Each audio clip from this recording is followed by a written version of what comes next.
Hello everyone, welcome to the channel. Hope you're all having a fantastic day. So today we're working on a Jeep and we're going to fix two problems in one. And what does that mean? Well, if you look at the title of the video, we're installing a hitch in the back of the Jeep. So let me show you what I'm talking about.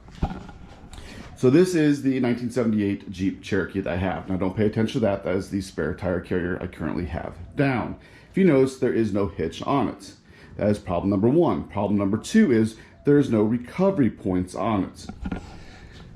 Now, yes, I know you can go to the holes in the frame with little T-bars and this and that, but most people don't carry that. They carry, snatch blocks and straps and all kinds of different things, winch points, whatever. So we're going to install a hitch that can also be used as a recovery point. So two things in one. I mean, and who doesn't want a V8 Jeep that can tow? I mean, it's 5,000 pounds, but that's big enough to tow the buggy. So you have three options when you go to install a hitch. And what are they? Well, number one, you fabricate one yourself. Number two, you pay a shop to fabricate one for you. Or number three, you go to BJ's Offroad and you buy one. Now, I had to wait 3 months for this one. They do them in big orders, they sell out, they wait till they get enough orders, and then they do another order. So if you need one, BJ's Offroad is the only place I found without going out to like a junkyard. So those are your three options, I guess four if you count a junkyard, but fabrication, junkyard, or buy one from BJ's Offroad. So let me show you what the one from BJ's Offroad looks like, and let me show you the one I took off. Let's start there. So this is the hitch that came with the Jeep. As you can see, it's just a piece of 2x2 stock. You have a receiver. Now this was beat in there by the previous owner. It is never coming out. I could take the 2-inch ball off, but I won't. I'm not gonna use that. And if you look at this, this is 6 inches. It is not reinforcing the frame far enough. So the hitch just wasn't up to standards. I wouldn't tow anything with it. And honestly, I wouldn't even yank on the Jeep with it. I took it off, one of the first things I did. Now let's look at the one from BJ's Offroad. They say it's an exact copy of the draw height, so let's show you. So here is the hitch from BJ's Offroad. Now, I went ahead, had it powder coated. I've had it up there, I've got some scratches on it. I don't care. It is the crinkle finish. It turned out really good. About 125 bucks to powder coat it. And then here is the instructions that they send. Now to be fair, if you go to the website, it says some drilling required. But if you look at the instructions, it doesn't even match this year Jeep. So mine's a 78. The instructions, as you can see that on there, say 79 on both of them. But in true fabricator style, have a welder and a grinder, and I'll make it fit. Actually, it looks like it's gonna work pretty well. So real quick, before we get underneath the Jeep, I wanna show you some measurements on this hitch. I've been to the BJ's website. People have asked, and they don't give you a lot of information, probably because they don't want people to make them. I don't know. I paid for it. I'm gonna show you. So I'm gonna show you the center of the holes and then the total height. Now I will say, if you are going to four-wheel your Cherokee or your Wagoneer, you're gonna lose a lot of departure angle, and you'll see by here in a second. So from this hole to this hole right there, if you look, is 36 1/4.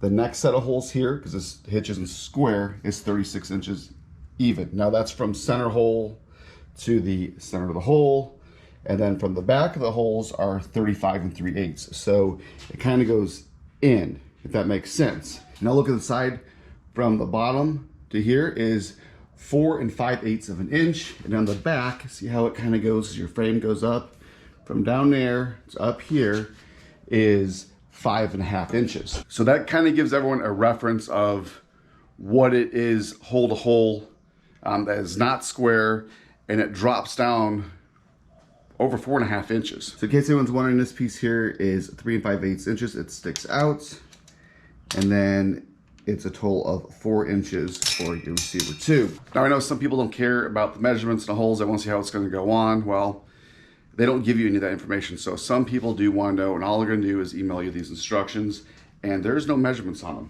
them. The only thing that comes with this kit, other than your receiver in raw steel, is you get 6 grade 8 bolts, washers for both sides, lock washers and nuts. So let's crawl underneath the Jeep and let me show you where it's gonna go. All right, come underneath the Jeep. What the instructions are telling me is right here. There's a rivet here, and there's a rivet here. Now don't mind this, I took that bolt out. I'll put it back in for the bumper support. But it's saying I have to drill these 2 rivets out. So let's talk about those rivets real quick. I have to drill them out. But what's important with them? Well, they're 36.5 inches apart. Center line to center line. Now rivets can be deformed a little bit, but I'm just pointing that out. If you recall, the front holes on this receiver are 36.25 inches. So it's a 1/4 inch off. Not a big deal, it's an 1/8 inch on either side. It does say drill them out and drill 1/2 inch holes. So we'll make this fit. And then what you're supposed to do is use the receiver as a template for the last 2 holes. So that's what we're gonna go ahead and do. So for this install, it's fairly easy. Most people can do it. I'm assuming you need a set of good drill bits, a good cordless or corded drill. I'm gonna use my Milwaukee. For sure, some eye protection. Remember, you're drilling up, you only got one set of eyes. Protect them, protect them, protect them. And then I'm going to use a center punch, and then you'll need the corresponding wrenches. These are 19mm grade 8 bolts. So I have a box end and a Ritchie ratchet, as I like to call them. Can't go wrong with these things. They get a nice, easy areas. So let's go ahead and get this stuff drilled out. I'm going to center punch those holes and drill them out. I will use a smaller drill bit to begin with, and then I will jump to the 1/2 inch drill bit. I'm curious to see what size hole these rivets are, because I know the head is much larger. So let's get that done.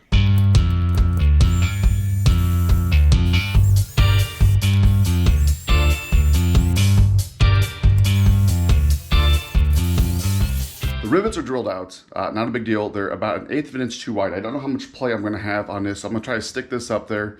If not, I'll get a burr bit and I will die grind it out a little bit. Now, mind you, before I bolt this up permanently, I'm gonna hit this with some black spray paint just so that there's no bare metal.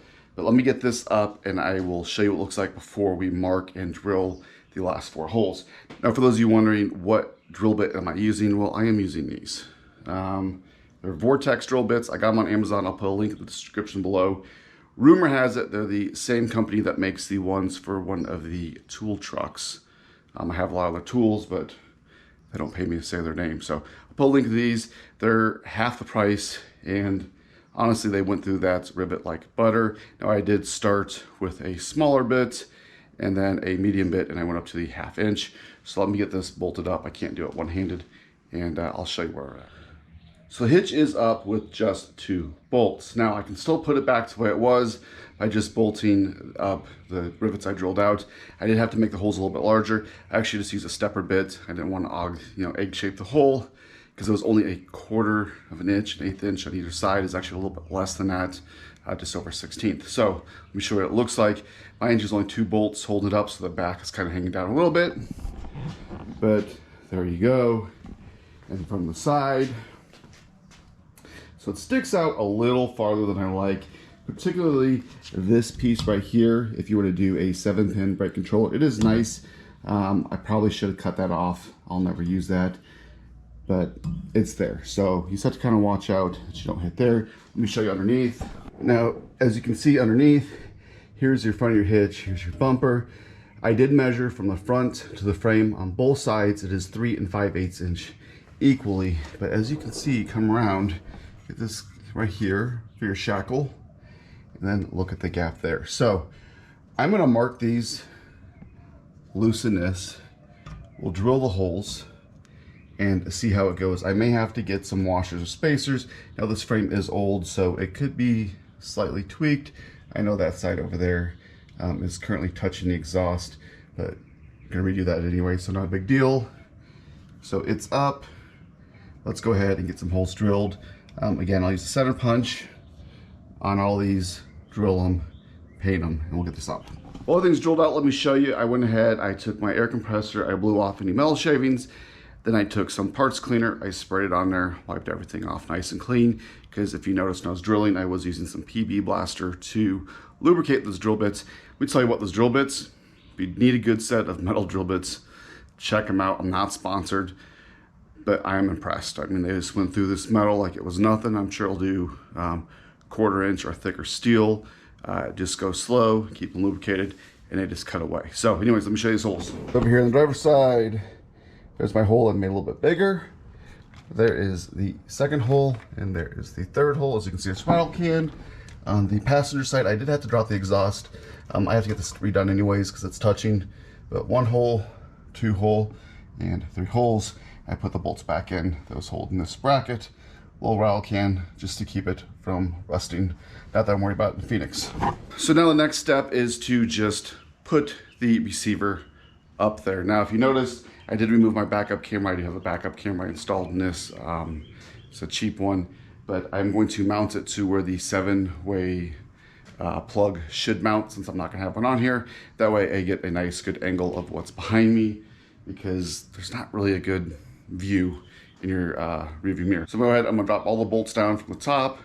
I'm gonna use my ATV jack. As you can see, I just put a board on there to hold it up. One quick note when you're getting ready to drop the bolts in the holes, there are 2 sizes of bolts. There's a 7/16 and a 1/2 inch. It does say use a 1/2 inch drill bit. So 2 7/16, if you look here at your instructions, 7/16 goes in the front, and then the 2 1/2 inch go in the rear. And they're all 1 3/4 long. So let's go ahead, let's get those dropped in, and we'll get this hitch up.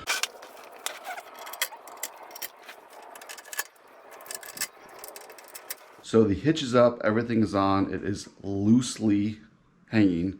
So I've got all the bolts started.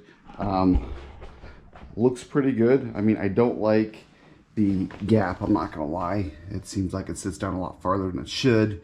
Kind of wish it would tuck up better, but whatever. So before I tighten everything up, let me show you one more issue I've run into. And that issue is your spare tire carrier. So your spare tire carrier, if you look, this is down looking up, your spare tire carrier, there's the hole. This is supposed to allow you to use a stock spare. There's no way unless it's way down here underneath. So we'll see if I can get the spare tire under there. Now I'm not running a stock spare, I'm running 31s, but I don't know if it's gonna work. Not a big deal, but it does say in instructions it's gonna work with a stock spare.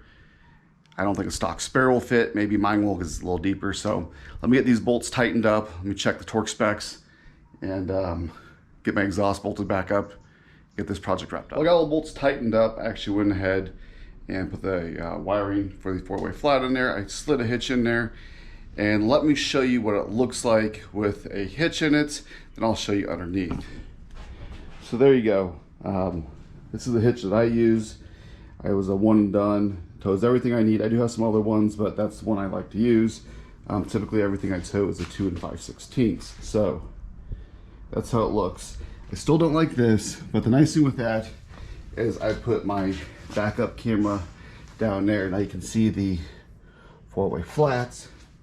Let me show you what it looks like underneath. So looking down here on both sides, get your 1/2 inch bolt on the back, in the middle, and your 7/16 here up front. I started by tightening the middle one, then the front one, and then the back one. I didn't see torque specs, so I give it 2 duggas. Here's the issue I'm running into. This is your spare tire carrier. If you have it, it's hitting the bottom. Let me show you over here. You see that? The receiver tube sticks out just a little too far, so it's hitting the bottom, so you can't use it. Now if I take it off, I can go ahead and I can slide it on up there. The problem is the distance between here and that right there is 9 inches. So between that crossbar and here's 9 inches. That might fit a stock spare tire. So if I want to use one of these 31s I'm currently running and stick it up here, I'd have to put it way down here like I had it. Problem is, with it tightened all the way up, I have just over 11 inches from here to the crossbar, and those tires are about 10.5 inches wide. So you want a little bit of squish. So this is now in up. You cannot use a spare tire carrier, at least on this hitch, and that's because the receiver tube sticks too far out. Now you have to have something that comes out, but that's the issue. So let's go ahead and wrap this video up. Let's talk about the install. Install's fairly easy. It took about an hour and 15 minutes. Again, I'm filming, it takes a little bit longer. As long as you had a good set of drill bits and a couple of hand tools, and then a jack with a 2x4 to help you get it up there. Now 2 people's obviously much easier, but yeah, about an hour and 15 minutes. Maybe give yourself an hour and a half. So now what do I think about it? Well, I like the fact that I have a very, very stout hitch. It is definitely thicker than the frame. It's going to reinforce that frame. It gives me the ability to tow 5,000 pounds, it says. It also says it's rated for 10,000 pounds weight distribution. That is way over the Jeep's capacity, but it'll let me basically tow a small trailer with the buggy around. You know, do what I need to do. Not a big deal. I like that. What don't I like? Well, number one, I can't put the spare tire underneath this. So now I gotta put the spare tire in the cargo area. So I lose cargo. I don't want to drill holes to the floor to put them out. So that's issue number one. Issue number two is it looks like an afterthought. And this is what I mean. I mean, you're looking at it and you got that big gap right there. And what you pay for these hitches, there is a significant gap. There's no reason that this could not have been brought up. I mean, you got a solid 2.5 fingers in there. So that's issue number two. It's kind of an afterthought looking hitch. It's not pretty. I know hitches aren't supposed to be, but there should be a way to tuck it up underneath. Now, I paid just over $300 for this hitch. I know the price has gone up. I'm about $125 into powder coating. So I'm somewhere about $425, $450 for the hitch. I don't know. That's a lot of money for a hitch on a vehicle I will probably never tow or very minimally tow with because my Durango tows way better. Now, having a recovery point is awesome. I don't know what you can do better. Going back, I would probably have gone down to a shop and had somebody fabricate a custom hitch that would allow me to still utilize the stock spare tire carrier and kind of be tucked up a little more. I don't know if it's possible, but you know, with money, anything's possible. So I hope you learned something. I hope you liked the video. If you got questions, put it in the comments below. I hope I gave everyone enough measurements and my opinion. Now, my opinion doesn't mean much other than to me. So don't forget to like, share, subscribe, and until next time.